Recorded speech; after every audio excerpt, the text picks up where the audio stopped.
I'm Brian Clark, and I am the one.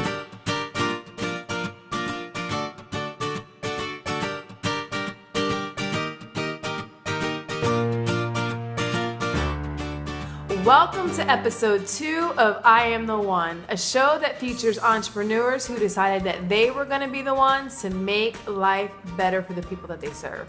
I'm Sonia Thompson, and for today's show, I had the privilege of chatting with Brian Clark, CEO of Copyblogger Media. Brian started Copyblogger in 2006 to teach internet marketing to small business owners. Over the years, the company has expanded into training, software, and other media.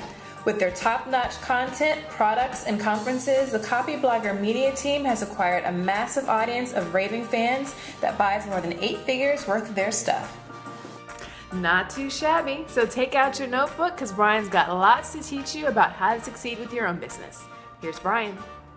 Hey Brian, thanks so much for joining us today. I'm glad to have you.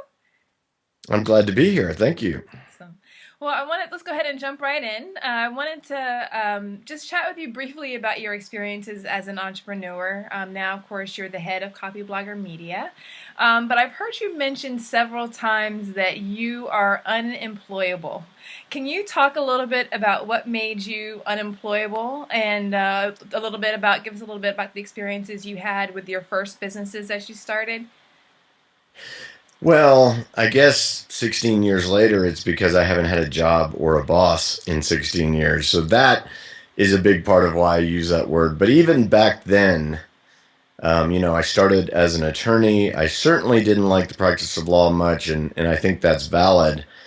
But I think I also just didn't like answering to anyone else. I wanted to do my own thing. It didn't have to be huge.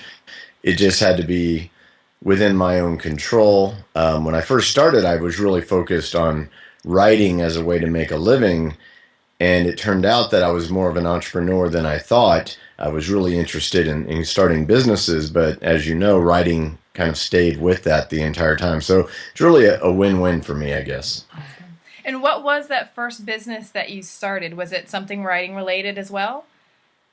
Yeah, so my very first business was the only one that failed. And I started out publishing online. It was pure internet based. It was pure pop culture, entertainment related, fun stuff for me. And I did build audiences and I did get a lot of press coverage because back then the internet, everyone wanted to talk about it. But I made no money. And it wasn't until I paired what we now call content marketing, right? We have something to sell other than advertising because that was the original plan. And the only thing I had to sell were legal services because I was still a licensed attorney. So rather than starve, I figured I would start a new email newsletter about legal issues related to the internet. Not a lot of attorneys knew anything about that, much less talked about it. And it just completely took off. And that was my first successful business. After that, I realized how to succeed, but I didn't want to practice law, so I started a real estate brokerage and then another one, really just focusing on, okay, what are offline things people want that I can grow into a business using online marketing. Okay. And then you were able to turn all that you learned from all those experiences into what's now Copyblogger. Right. So in 2005, I kind of had a life-altering, life-threatening experience. I had a snowboarding accident that required me to have brain surgery, the short story. And after that, I was just not going to do anything business-wise that I really didn't want to do. And I knew I had the knowledge and the abilities to operate online. That's what I was good at. I was good at content. I was good at marketing. I was good at strategy. I wasn't that great at running the business that resulted from it. So with Copyblogger, I grew an audience. I focused on what I'm good at, and then I partnered with other people to help me do the other things I needed to do. Okay. So you mentioned the part about the accident you had and the brain surgery in a piece that you wrote on Copyblogger about that experience. One of the things that stood out to me was this line in particular. I'll read it. Every delusional and self-defeating system of thought I had carried around with me for years was revealed for what it was, my own mind creating false limitations. Now, after that, of course, you started Copyblogger. Now, did you approach Copyblogger very differently from your previous businesses based upon that realization? Absolutely. Instead of going with a safe, in demand service such as real estate brokerage, I just went out and started to build an audience and had faith that if I paid attention, that they would tell me what they wanted to buy. And that's literally the story of Copyblogger. I waited over a year and a half before we had any kind of product to sell.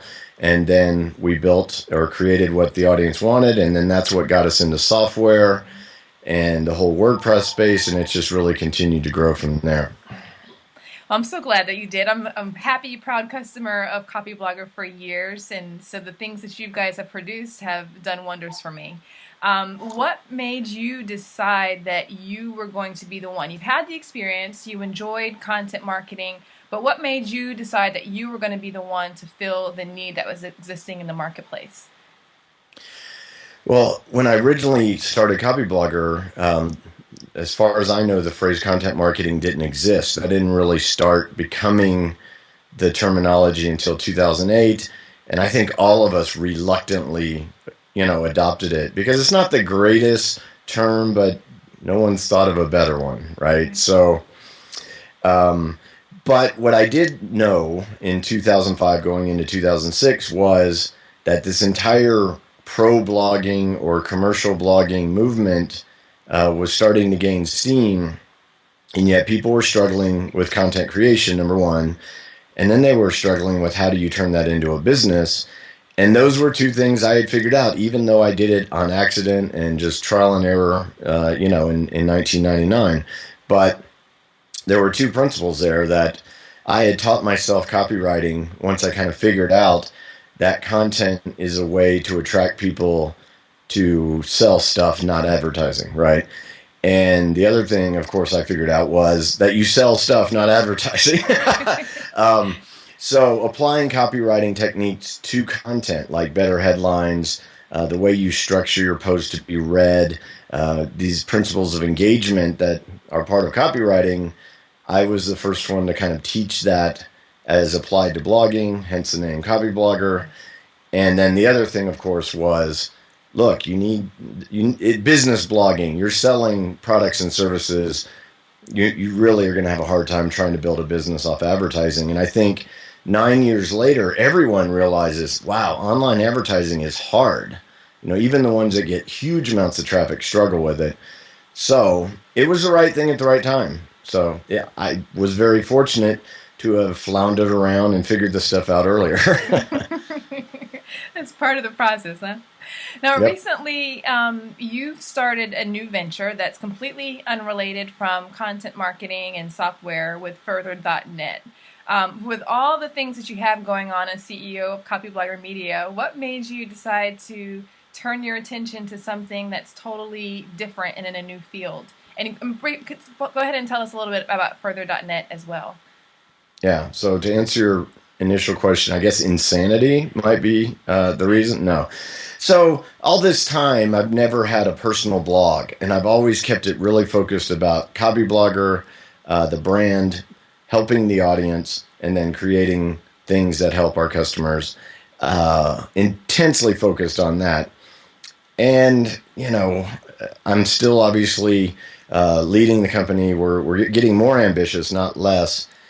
But as far as writing about content marketing, I kind of lost steam after I said everything 3 different ways. You can only do it so much. Now, of course, on my podcast, I'm still exploring new issues, but I'm also doing it in a way that's kind of personally driven. Like, where's the next level? What's a new way to do something? And the only way that I can really have credibility is to try new things.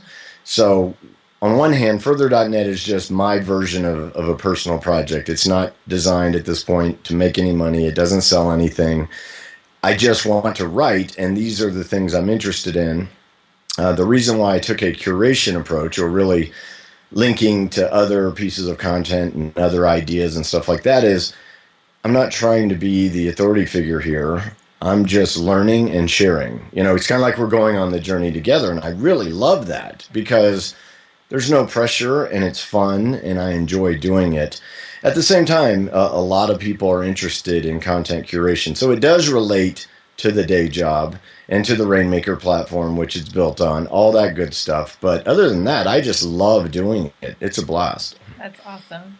Now, I've heard you mention before, maybe you might be experiencing some of this with your new project, but whenever you feel fear, that means that the thing that's making you fearful is something that you can't not do. You actually have to move forward with it. How do you actually get over that paralysis, I guess, that fear kind of makes a lot of people to do nothing? How do you get over it to move forward, to go forward with the project? Yeah, so first of all, with further, there's no fear because, again, it's fun. It doesn't matter if it does well or not. And actually, my wife always says the day you start something you don't care about for money, it'll be the huge thing. Who knows? But regardless, going back, I think during my early days as an entrepreneur and even the 4 years that I practiced law and I was just kind of frozen and didn't know what to do, you're kind of trapped by your own fear, mainly fear of failure. What are other people going to think? All of this kind of stuff. Now, fear is a very useful, emotion. If there's a lion around the corner and you're afraid, that's a good sign to run, right? Or if someone is trying to hurt you, or someone's trying to hurt your family. But most of the things we fear are not like that.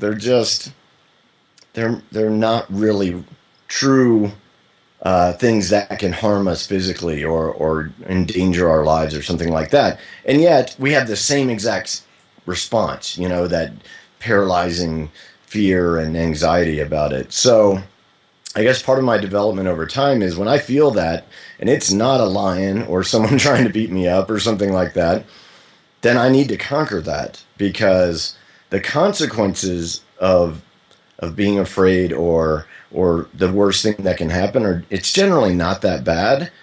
And the things I try and mess up, or I always learn from them. I always come out stronger by doing it. And then other things are just insecurity. When I started speaking originally back in, I think, 2007, I had no intention of doing that when I started that blog. I wanted to start a blog so I don't have to leave the house, but even though I had been an attorney, I had a fear of public speaking. So I said yes, and I just went up there and did it. And it's just a personal creed. I don't think I'm any braver necessarily than anyone else. Courage is really just maybe being afraid and doing it anyway. And that's how I grow as a person, or at least try to. Got it. Is there anything that you do to get you more comfortable with the process of overcoming or conquering your fear aside from just getting up and doing it? Yeah, insane amounts of research and preparation to a certain degree. Now, I never took that approach really to speaking. Like, I prepare and I know what I'm going to say, but I'm not a heavily rehearsed speaker. I just have to know what I'm talking about and go up there and be comfortable, that it's going to be okay. But anything we do with regard to the company or even the newsletter, it's just I read a lot, I research a lot, I watch a lot, I listen a lot. And then when it's time to do whatever, you're just prepared. And it never goes the way you think it's going to go necessarily. But if you know your stuff and you've done your preparation, you've done the work, you can adapt pretty quickly. That's true. Absolutely.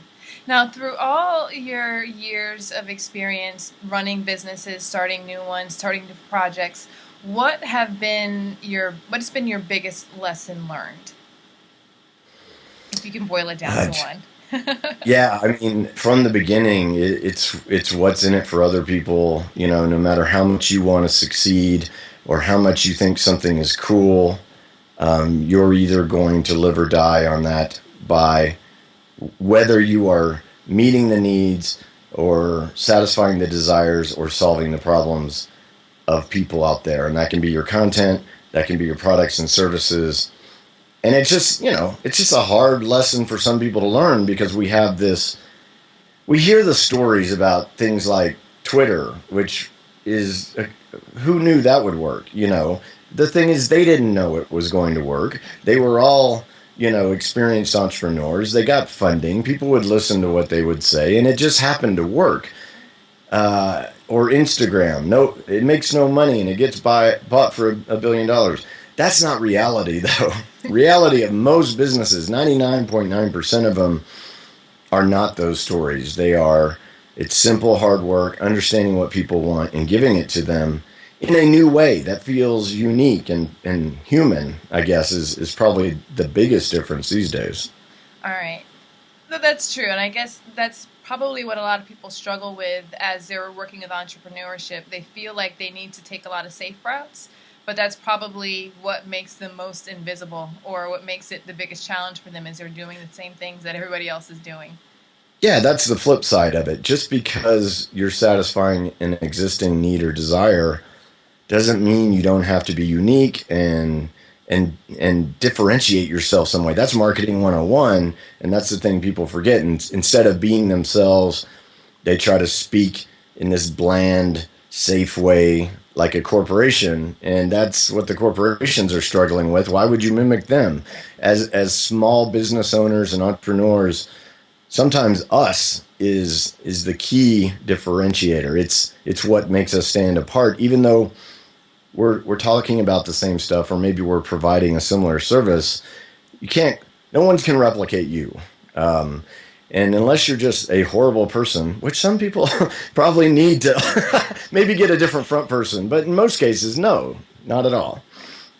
Now, is there anything that you would change over the past 10 plus years of working as an entrepreneur? Is there anything that you would change if you had the ability to go back and do something over again? Oh, of course. Absolutely. Too many things to really list, although I'll say the mistakes are what led to the correct decisions in many cases. I'm just a better adjusted person now than I was even 4 years ago, much less 10 or 15. And that's my own personal journey. So I wish I was as calm and confident and able to always make the right decision, especially when it comes to, people online like to mess with you a little bit. There are better ways than others to deal with that. But overall, you can't really say you change anything, because you wouldn't be where you're at right now if you didn't go on that path. That's true. That's true. Are you able to boil down your keys to success in 3 words? I know a lot of times a lot of people have trouble making it into just one, but if you had to say that there were 3 things that were key to your success, what would they be? Number 1 is generosity. Give people something before you ask in return, or even make an offer. Just builds trust. It attracts people to you in the first place. That's really one of the foundational reasons why content marketing works. You're solving one part of a problem for someone before you say, hey, here's the rest of it, right? The other thing is, of course, we've already touched on, focus on their problems, their desires, their needs. And I'd say hard work, at the end of the day. I've got a great team now. I work just as hard because I love it. But it does get easier depending on what you're trying to accomplish. I mean, there are many ways in which Copyblogger could have been more of a lifestyle business instead of trying to make it to 10 million and beyond. And we just chose not to do that because we wanted to do something else. It truly is driven by passion, not money. Because there's lots of ways to make money. And I think that's a 4th thing.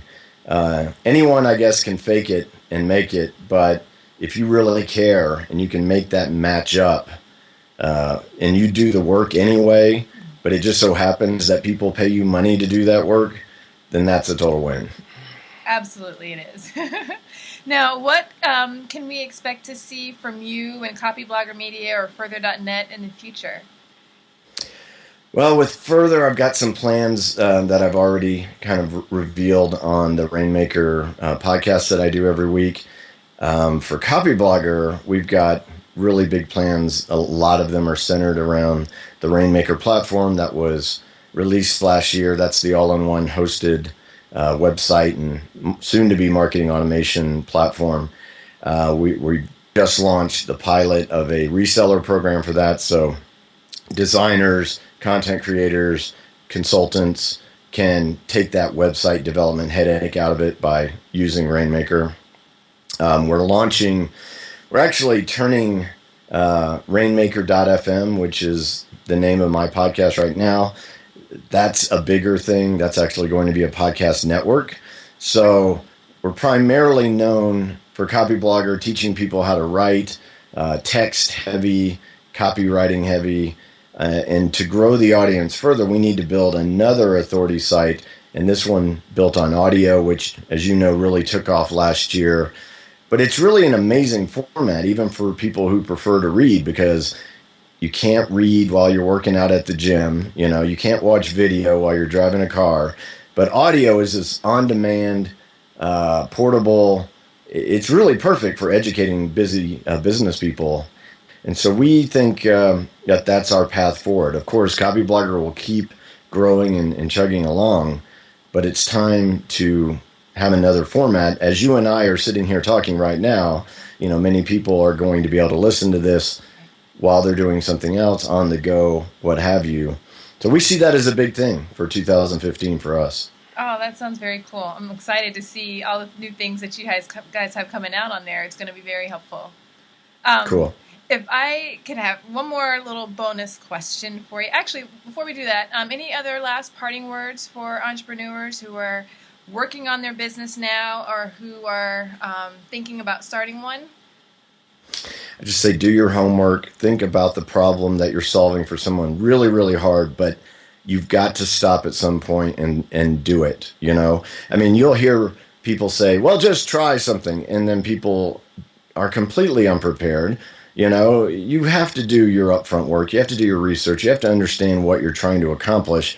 But then you have to not be paralyzed, you know, by continued analysis. And I did that. I did that for 4 years in the 90s.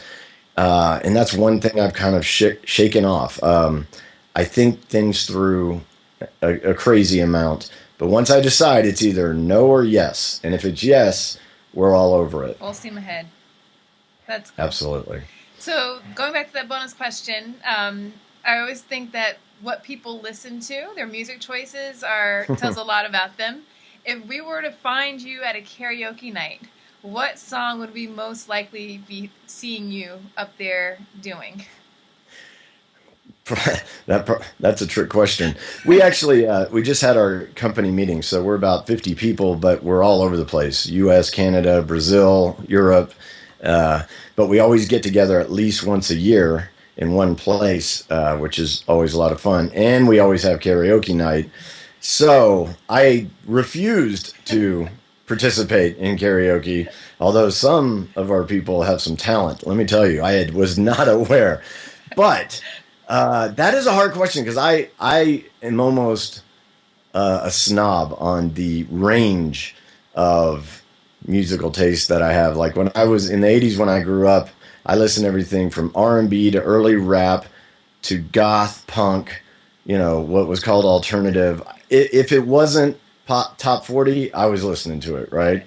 So that's exposed me to so many things, including jazz. But back to the karaoke thing. If I thought I could sing, which I'm pretty sure I can't, there's a song by Stone Temple Pilots called Plush that is like one of those great sing-along songs, like when they perform it in concert, the whole audience sings along. I would sing that song. Maybe I should just get some lessons and sing that one song. I don't know. I'll give it a shot. Absolutely. Absolutely. Well, Brian, this has been great. Thank you so much for taking time out of your schedule to come and chat with us. Lots of really great pearls of wisdom in here that have been super, super helpful. Well, thank you so much for having me. All right. Thank you. Brian had lots of great stuff to share, and one of the things that I've been noodling on from what he talked about was the notion of facing fear. Most things aren't as awful as we make them out to be, so it's just a matter of finding a way to get comfortable enough so we can move forward. So the question I have for you is, what is it about building your business that makes you most fearful? What's one thing you can do to get prepared to put yourself in the best position to conquer that fear? Think about it and then put your answer in the comments. Then we can all support each other in giving fear the finger. If you liked this video, go ahead and subscribe to the channel, and I'd be ever so grateful if you shared it with your friends. And if by chance you are not signed up to get regular updates via email on how to grow your business, scoot on over to mytrybusiness.com and get signed up. Then you'll get the good stuff delivered straight to your inbox. Until next time, keep working on building your dream business so you can make life better. Somebody's waiting on you. Thanks for watching.